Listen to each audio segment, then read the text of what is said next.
My parents chose my sister's wedding over my life-saving surgery. Now they showed up begging. But I had one final move they never saw coming. So I'm a 33-year-old male, and I've spent the last 17 years of my life working construction, starting from the absolute bottom. We're talking pushing wheelbarrows full of concrete in 95-degree heat, hauling lumber up 3 flights of stairs kind of bottom. Now, I run my own crews as a site supervisor, but we'll get to that part later. First, you need to understand where I came from because that's what makes all this so messed up. Growing up in our house was like living in some twisted parallel universe where I was basically a ghost, while my younger sister, Emma, was treated like she discovered the cure for cancer every time she learned a new dance move. I'm not even exaggerating here. Our house looked like some kind of Emma shrine. Every wall, every shelf, every flat surface had some trophy, certificate, or photo of her achievements, ballet recitals, piano competitions, spelling bee participation awards, you name it. It was displayed like a precious artifact in a museum. Me? I had exactly one photo in the house. One. It was from my high school graduation, tucked away in some dusty album that probably hasn't seen daylight since Obama's first term. And it's not like I was some deadbeat kid. I lettered in football and wrestling, maintained a solid B+ average while working part-time, and never got in trouble with the law. But in my parents' eyes, that was just expected. No praise, no celebration, just a nod, and maybe a good job if they were feeling particularly generous that day. I started hitting the weights hard in my sophomore year, partly because of football but mostly because I needed somewhere to put all that anger. The gym became my sanctuary.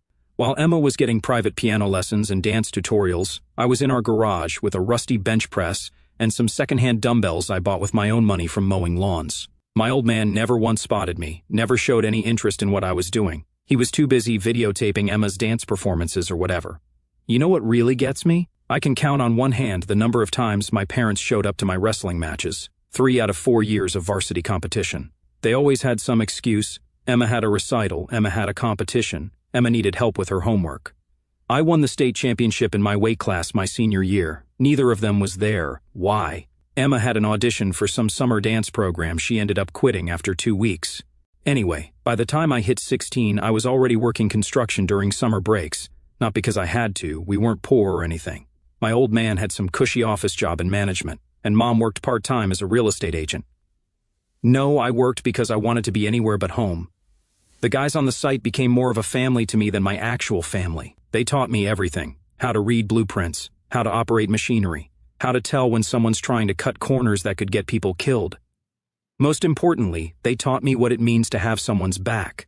I moved out the day after high school graduation, got a full-time position with the construction company I'd been working summers for, and rented a tiny studio apartment that barely fit a bed and a mini fridge. My parents barely noticed. They were too busy planning Emma's Sweet 16 party, which, by the way, cost more than my first year's rent. The next few years I busted my ass learning everything I could about construction. I started as a laborer, moved up to carpenter's assistant, then carpenter, then lead carpenter. By 25, I was running my own crew. The guys respected me because they knew I'd done every job I was asking them to do. I wasn't some college boy with a clipboard telling them how to work. I was right there in the trenches with them, getting just as dirty, lifting just as heavy. Meanwhile, Emma went off to some expensive private college. Guess who paid for that? She changed her major 3 times and finally settled on communications or marketing or some other degree. Every time she came home, it was like the second coming of Christ. Mom would cook these elaborate meals. Dad would clear his schedule to spend quality time with her. Me? I got a text on my birthday if they remembered. But you know what? All that made me stronger. Every ignored achievement, every missed match, every time they chose her over me, it all just fueled the fire. I turned that anger into gains at the gym, into focus at work, into drive to succeed despite them, not because of them. By the time everything went sideways with my health, I was benching 315 pounds for reps, deadlifting 500 pounds, and running crews that finished projects ahead of schedule and under budget. So there I was at 28, crushing it at work, hitting new personal records at the gym every month, and finally feeling like I had my life together.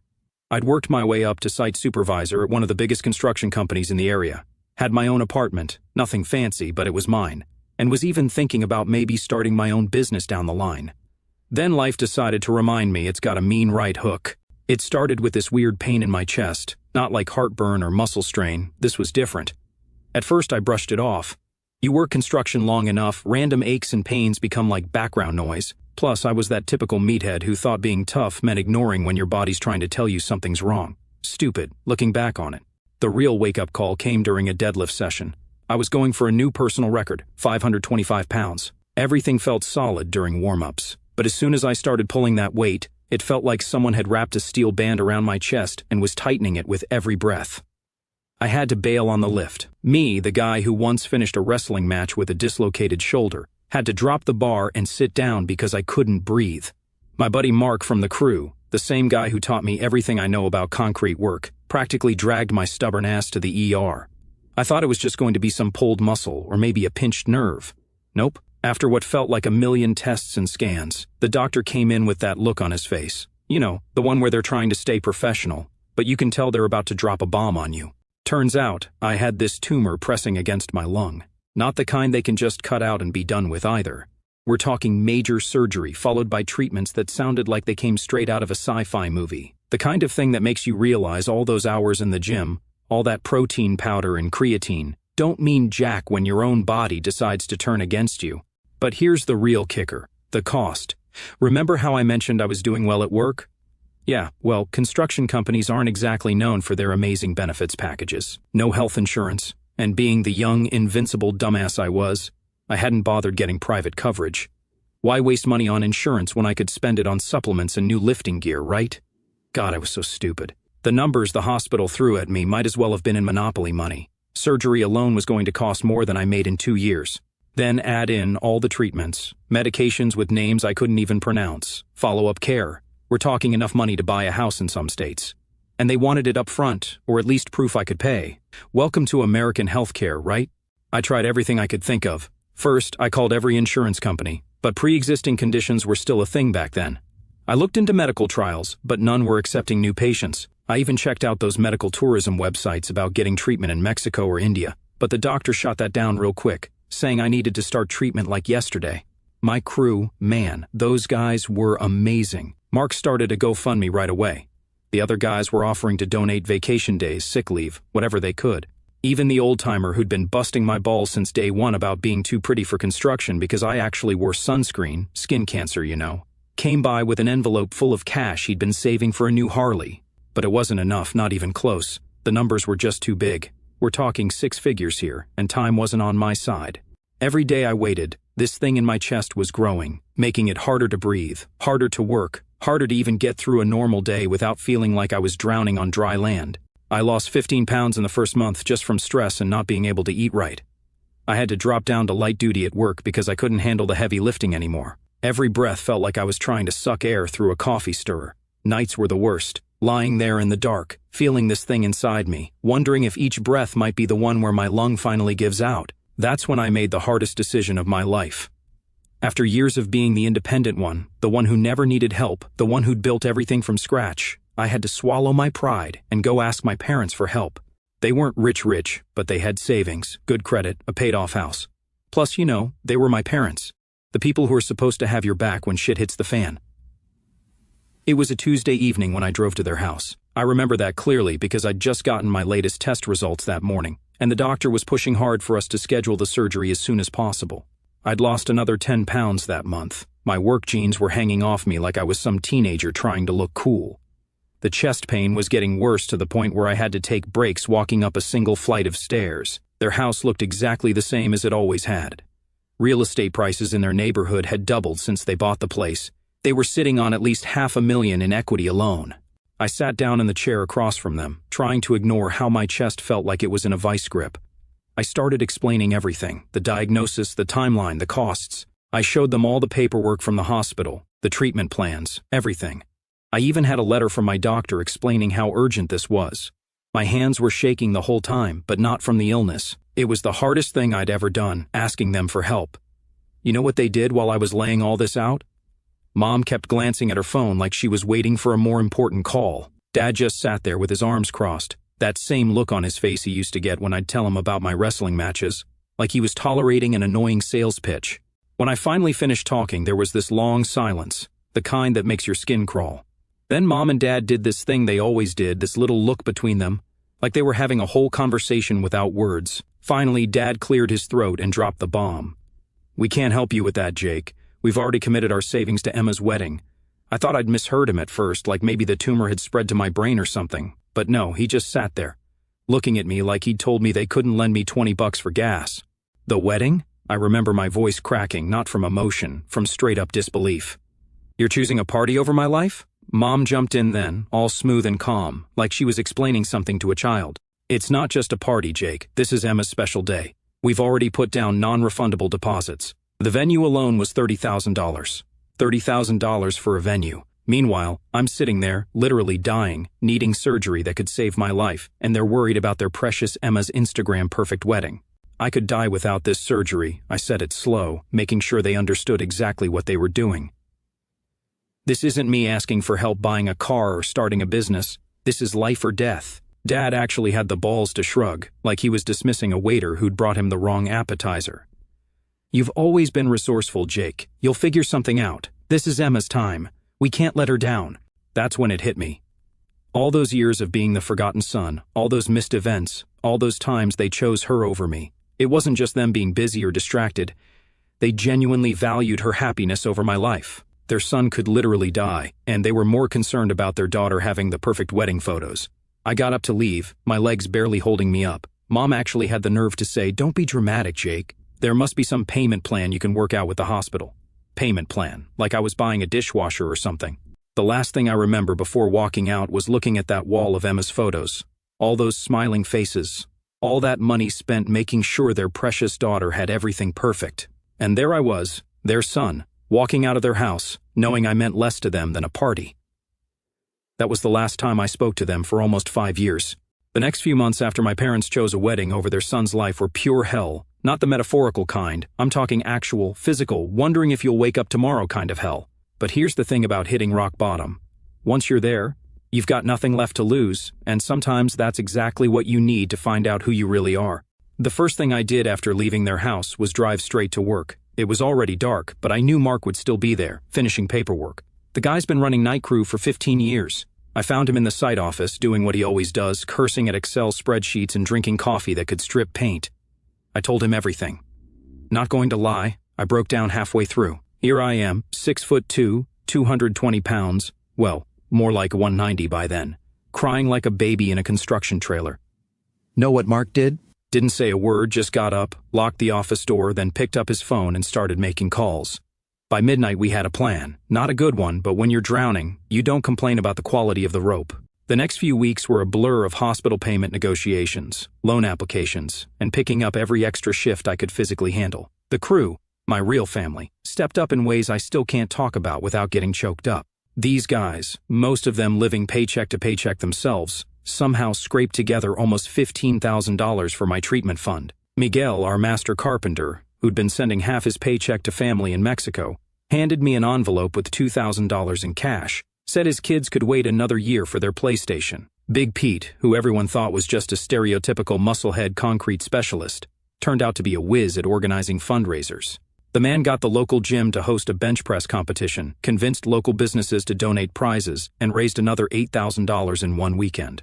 But it still wasn't enough, not even close. The surgery alone was going to cost over $80,000, and that's before adding in all the other treatments. So, I did what I had to do. I sold my truck, the one I'd spent 2 years restoring on weekends. I sold my custom gaming PC, sold every piece of gym equipment I owned, even sold my grandfather's watch, the only thing he'd ever left me. That one hurt the most. Meanwhile, I was still trying to work as much as possible, even though by this point I could barely make it through a 4-hour shift without feeling like I was breathing through a straw. The tumor was growing, pressing harder against my lung. Every breath felt like trying to inflate a balloon inside a box that's too small. I lost another 15 pounds, my work boots stopped fitting because my feet were swelling from the fluid retention. The worst part? Seeing Emma's wedding preparations all over social media. My parents were posting constant updates about venue tastings, flower arrangements, dress fittings. Each post was like a knife in the gut. The flower budget alone could have covered one of my chemotherapy sessions. The designer dress they bought her probably cost enough to pay for my first round of treatment. Then came the wedding invitations. Well, not to me, obviously. I heard about them from a cousin who still talked to me. Apparently, they were these elaborate things with gold foil and custom calligraphy, cost like $15 per piece. They ordered 200 of them. Do the math on that one. $3,000 on paper that most people would throw away, while their son was working security shifts at a warehouse between his regular job, barely able to breathe. But here's where the story takes a turn you might not expect. Remember that GoFundMe that Mark started? It caught the attention of one of our suppliers, a big commercial construction materials company. Their CEO had lost his brother to the same type of cancer I had. The guy calls me personally one morning, says he wants to help. Next thing I know, they're offering to cover 40% of my medical costs through their corporate charitable foundation. That was the break I needed. Between that, the loans I'd taken out, everything I'd sold, and what the crew had raised, I finally had enough to schedule the surgery. I had to drain my 401k, max out 3 credit cards, and sign up for a payment plan that would take years to pay off. But I was going to live. The surgery was scheduled for 3 days before Emma's wedding. Not that they knew or cared, they were too busy with final dress fittings and rehearsal dinners. I went into that operating room alone. Well, not really alone. Mark took the day off to drive me there. Miguel's wife made me a care package of homemade tamales for after the surgery. Big Pete organized the crew to cover all my shifts for the next month. You want to know true family? It's not the people who share your DNA. It's the guys who work overtime so you can make rent while you're recovering. It's the rough-handed carpenter who sits in a hospital waiting room for 12 hours straight just so you don't wake up alone. It's the crew that passes around a hard hat, collecting dollars and quarters because every bit helps. I made it through the surgery, spent 2 weeks in the hospital, another month recovering at home. The crew took turns checking on me, bringing food, helping with basic stuff I couldn't do while I was healing. Not once did my phone ring with a call from my parents or Emma. They were probably too busy posting wedding photos on Instagram. Recovery was a bitch.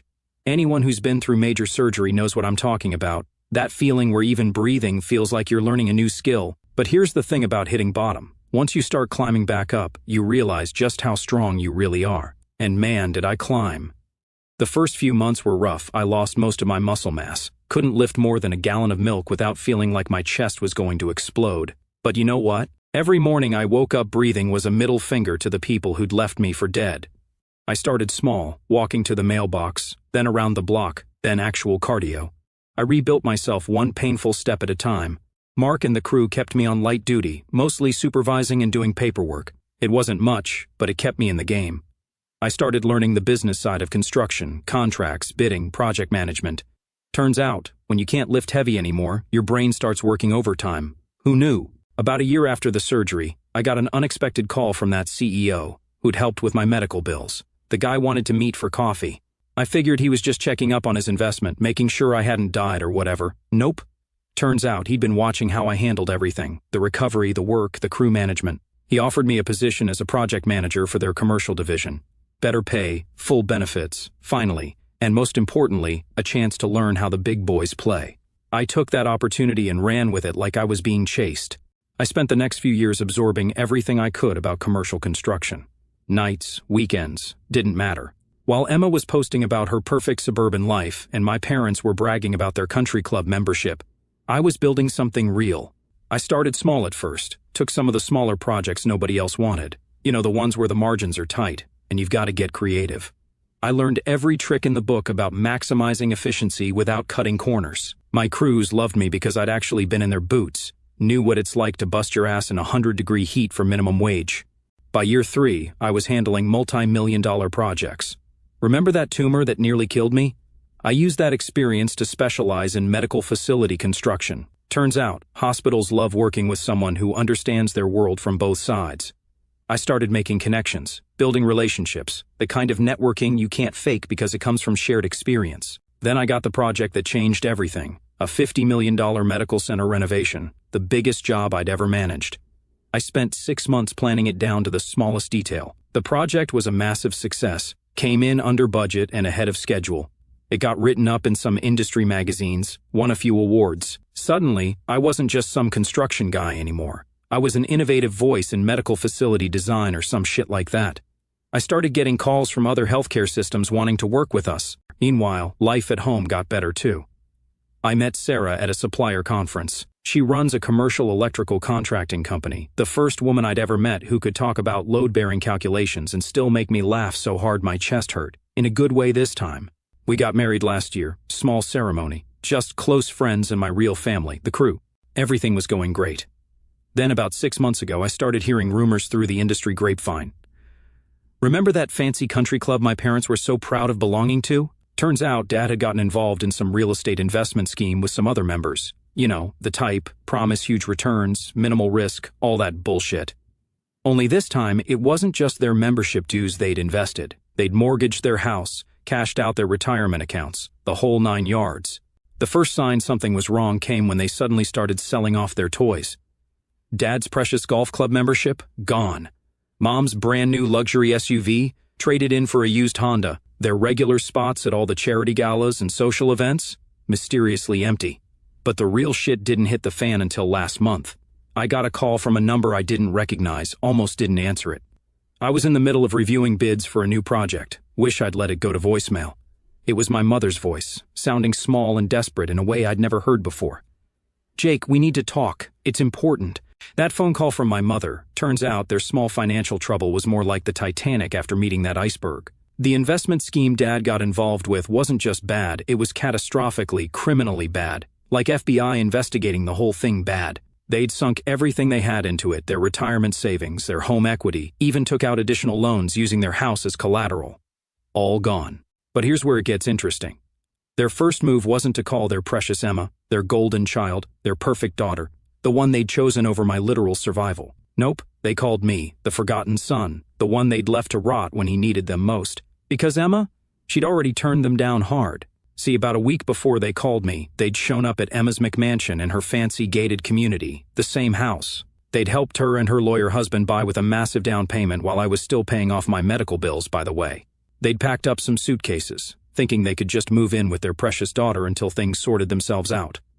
Want to know what their perfect princess did? Had her husband answer the door. This guy, this corporate lawyer who'd spent the last 5 years kissing their asses at every family gathering, looks them dead in the eye and says, "We can't risk having your financial problems affect our children's future." Then he hands them a business card for a bankruptcy attorney and closes the door in their faces, while Emma watched from the window. The same daughter they'd spent hundreds of thousands on, private school, dance lessons, college, that ridiculous wedding, wouldn't even let them sleep on her couch. The same parents who'd chosen her wedding over their son's life were now standing on her doorstep with nowhere to go, and she treated them like door-to-door salesmen. Mom told me all this through tears when she finally broke down and called me, not because she felt bad about what they'd done to me, no, she was just desperate. They were 3 months behind on their mortgage, the bank was starting foreclosure proceedings, Dad's precious Mercedes had already been repossessed. All their friends from the country club had suddenly stopped returning their calls. "We don't know what to do, Jake," she sobbed into the phone. "We've tried everything. We need help." I sat there in my office, my nice big corner office with a view of the city, listening to her cry. The same woman who'd sat there stone-faced when I told her I might die without surgery was now breaking down because they might lose their house. "How much do you need?" I asked, keeping my voice neutral, professional, like I was talking to a subcontractor who'd screwed up a bid. "50,000, she whispered, "just to catch up on the mortgage and hold off the foreclosure. We can figure out the rest later." 50,000, the exact amount they'd spent on Emma's wedding photographer and videographer. I remember seeing the photos. They'd hired some famous Instagram guy who usually did celebrity weddings. Got a whole team of videographers too, with drones and everything. Real artistic. "What does Emma say about all this?" I asked, even though I already knew there was a long pause. She says they're investing in their children's future, that they can't risk their financial stability. "But Jake," she added, "we're your parents. We raised you. I cut her off. "Like you raised me when I needed surgery? When I was literally fighting for my life? That was different," she snapped, sudden anger replacing the tears. "That was an emergency. We had commitments." "An emergency?" I felt my voice rising. "I could have died, Mom, actually died. But you had commitments to Emma's wedding, and now you're calling me because she won't help you." That's when Dad got on the phone, still trying to sound authoritative, like he had any power left in this situation. "Now listen here, son. What's past is past. We need to think about the future, about family.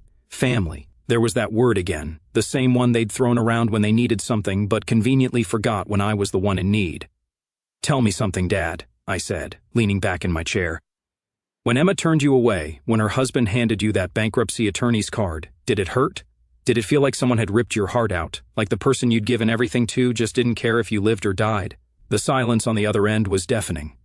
The morning after that phone call from my parents, I had a lot to think about. I spent a few hours in my home gym, the one Sarah and I had built in our basement, not really working out, just sitting there on my bench press, staring at myself in the mirror, looking at the scar on my chest from the surgery I'd had to fight for alone. The next day, I got a call from the bank handling my parents' mortgage. Turns out, I was still listed as the emergency contact. Emma had demanded to be removed from all their financial documents months ago. The bank representative was very professional, explaining they were preparing for foreclosure proceedings. Asked if I was in a position to help resolve the situation. I told them I'd get back to them. I had some thinking to do first. That Saturday, I drove down to my old construction site, the one where I'd started as a laborer, where Mark and the crew had saved my life. The place was different now. We were finishing up that $50 million medical center project, my project. Standing there in the morning sun, looking at this massive building that existed because I'd survived, I made my decision. I called my parents, told them to meet me at the site, told them to come at 7 a.m. sharp when the day crew would be arriving. They showed up, looking like hell. "Why are we here, Jake?" Mom asked, trying to sound authoritative, but her voice was shaking. They looked out of place in their casual luxury clothes, surrounded by men and women in work gear who were actually producing something real. I turned to face them. "See this building? This whole medical center? It exists because I survived, not because of you in spite of you. Every person who gets treatment here, every life that gets saved in this building, it's because I made it without you." Dad started to say something, but I cut him off. "I brought you here because I want you to understand something. 5 years ago, I sat in your living room and begged for help. I needed $80,000 for surgery that would save my life. You chose Emma's wedding instead, a party that cost more than what I needed to survive." "We've apologized for that," Mom interrupted, her voice small. "We were wrong, we know that now." "No," I said, my voice hard. "You're not sorry you did it. You're sorry you need something from me now. There's a difference." I pulled out my phone, opened my banking app. "You need $50,000 to save your house. That's less than what you spent on Emma's wedding flowers. The daughter who won't even let you sleep on her couch. Now, are you going to help us or not?" Dad demanded, a flash of his old arrogance showing through. I looked at him for a long moment, then I turned to the crew, my real family. "Hey Mark, remember when I needed surgery? When everyone here pitched in to help save my life?" Mark walked over, wiping his hands on his vest. "Sure do, boss. Still got the hard hat we used to collect donations." I turned back to my parents. "These men, who make a fraction of what you used to make, who have their own families to support, gave everything they could to help me live. They showed me what real family means. Then I did something that felt like lifting a 1,000-pound personal best off my chest. I smiled. The answer is no. I'm not giving you a cent. Not for the house, not for anything, ever." Mom started crying. Dad's face went red. "We're your parents. You can't just—" "I can," I cut him off, "and I am. You know what the difference is between you and Emma? Nothing. You're exactly the same. You only care about people when they're useful to you. The moment they need something, you throw them away." I gestured to the medical center rising behind me. "I built something real here, something that helps people. While you were throwing parties and playing golf, I was creating something that matters, and I did it without you." "Where are we supposed to go?" Mom sobbed. "We'll be homeless." I shrugged. "You'll figure it out. You're resourceful, isn't that what you told me when I was dying?" I started walking away then, but turned back one last time. "Oh, and Dad? Remember what you said about family helping family? You were right. Family does help family. You're just not my family anymore." I left them standing there in the dust of my construction site, surrounded by the men and women who'd shown me what real family means. I went up to my office and watched through the window as they got in their beat-up Honda and drove away. That was 2 months ago. They lost the house last week. Emma's still not taking their calls. Last I heard, they're living in some extended stay motel, trying to figure out what to do next. Their country club friends have all disappeared. Their golden child wants nothing to do with them. And me? I just signed a contract for another medical center project, bigger than the last one. The crew's still with me, every single one of them. Sarah's pregnant with our first kid. Life's good. Sometimes karma takes her time, but when she finally shows up, she makes sure to finish the job right.